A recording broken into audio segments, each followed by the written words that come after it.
هلا والله حبيباتي صديقاتي، شلونكم؟ إن شاء الله تكونوا تمام الصحة يا رب. جيت اليوم وياكم ومشاركة غدانا وإن شاء الله ينال إعجابكم. وفضلا وليس أمرا نكمل الفيديو للنهاية، ولا تنسوني باللايك والاشتراك ودعم القناة.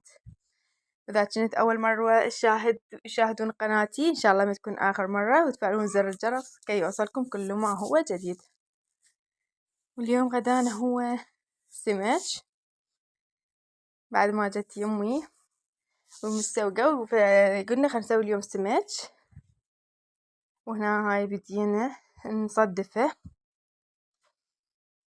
طبعا هو السمك كلش كبار مال شوي، بس الكل راده تقلاه فقليناه. هاي بعد ما صدفناه وقطعناه هنا اجيت دا اغسله. طبعا كل سمكة كيلوين الحجم مالتها، 3 سمكات سوينا خير من الله. وهاي هنا أنا بعد ما غسلت كل السمك، وهنا جبت الليمون دوزي والملح خلطتهم سوا. بهارات قالوا لا تخلون، ما خلينا هيجي طعمه قالوا أحسن أطيب بس بالليمون دوزي والملح. وهيج ملحت كل كمية السمك.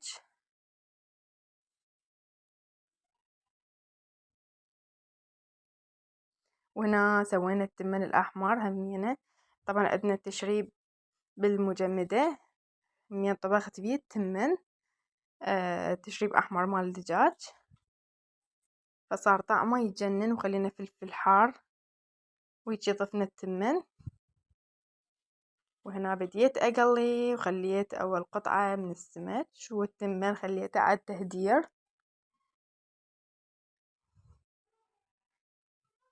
طلعت أول قطعة هنا. وهاي هنا مطلعينه هذا من زمان، يعني من المجمدة، لأن أمي تفرز دائما إذا كميات هوايتها من الطرشي تخليه بالمجمدة. لكن ماما وقت الغداء ما قدرنا نطلع من عنده هواية، بس هاي شوية.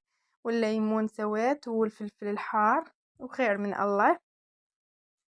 وهيج كملنا حبايبي غدانا، وهذا صحن التقديم حبيت أراويكم وياه. ولهنا أنهي فيديو اليوم وياكم، وانتظروني فيديوهات ومشاركات وروتينات جديدة بإذن الله. سهمنا وسهمكم ألف عافية، في أمان الله.